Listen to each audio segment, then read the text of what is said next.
క్రీస్తులా ఈరోజు మరొక గొప్ప విశ్వాసం గల స్త్రీ గురించి మీతో మాట్లాడదాం అనుకుంటున్నానండి.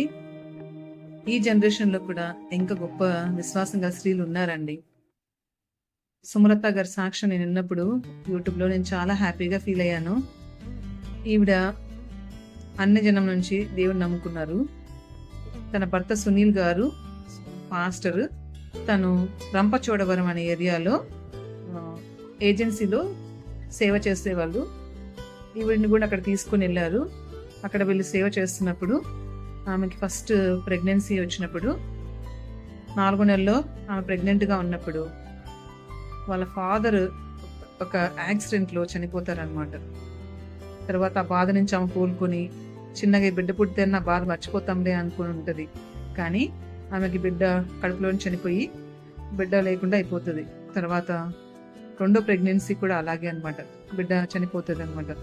2 బిడ్డలు చనిపోయి తర్వాత తండ్రి లేకుండా ఉన్న సమయంలో ఆమెకు గొప్ప టెస్టింగ్ వచ్చిందండి. అది ఏంటంటే ఆమెకు వాళ్ళ భర్త చనిపోయే ముందు ఒక డ్రీమ్ వచ్చిందంట. ఏంటి అంటే ఆ డ్రీమ్లో వాళ్ళ భర్త లేకపోయినా ఆమె గొప్ప పరిచర్య చేస్తున్నట్టు ఆ డ్రీమ్ అది ఆమెకు రియల్గా అనిపించింది. అది వాళ్ళ హస్బెండ్ చెప్పినప్పుడు వాళ్ళ భర్త అడిగాడు, నిజంగా నేను లేకపోతే ఈ ఏజెన్సీలో సేవ చేస్తావా అంటే, దేవుడు చేయిస్తే చేస్తాను అని ఆమె చెప్పిందంట. వాళ్ళ హస్బెండ్ అడిగితే, నేను లేకపోతే మీరు పరిచర్య చేస్తారా అంటే అతను చెప్పాడంటే, నువ్వు లేకపోతే నేను పరిచర్య చేయలేనమ్మా అని చెప్పాడంటే యథార్థంగా. నిజంగా అలా కాన్వర్జేషన్ అంతవరకు ఎండ్ అయింది. ఒక యాక్సిడెంట్లో ఆ ఏజెన్సీలో వాళ్ళ భర్త చనిపోయాడండి. భర్త లేడు, 2 పిల్లలు చనిపోయారు, తండ్రి లేడు. ఒక 3 లాగా మిగిలిపోయింది ఆమె. ఎవ్వరూ లేరు. ఆమె ఎవరి కోసం పనిచేయాలి, ఎందుకు పనిచేయాలి? ఇది నార్మల్గా ప్రతి ఒక్కరికి వచ్చే ఆలోచనలు. కానీ ఆ స్త్రీ ఎంత గొప్పదో తెలుసా? ఆమె అదే ఏజెన్సీ ప్రాంతంలో ఉంటూ ఇంత దోమలు ఉంటాయంట అక్కడ. ఆ దోమలు కరిస్తే మలేరియా వచ్చేస్తుందంట. భయంకరమైన చలి, ఏ సౌకర్యాలు లేవు, భర్త లేడు, పిల్లలు లేరు.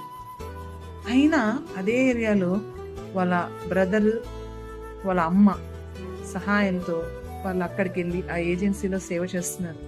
ఇది కాదండి గొప్ప విశ్వాసము? ఇది కాదా ధైర్యము? దేవుని కొరకు ఒక మిషనరీ లాగా పనిచేయడము. ఆమెను చూసి మనం ఎంతో నేర్చుకోవాలండి. పెద్ద అంటే బాగా చదువుకొని పెద్ద యాక్టివ్గా ఉన్నట్టు కూడా నాకు అనిపించలేదు. చిన్న విశ్వాసంలో ఆమె చిన్న ఇదిలో ఆమె దేవుడికి ఎంతో నమ్మకంగా ఉందండి. వీలైతే మీరు కూడా ఆమె సాక్ష్యం వినండి. ఆమె సాక్ష్యం నుంచి నేర్చుకోవాల్సిన మనం ఎంతైనా ఉందనిపిస్తుంది. మనందరం ఆమె గురించి ప్రార్థన చేద్దాము. అలాగే మనం కూడా దేవుడికి నమ్మకస్తులాగా జీవిద్దాము. Praise the lord.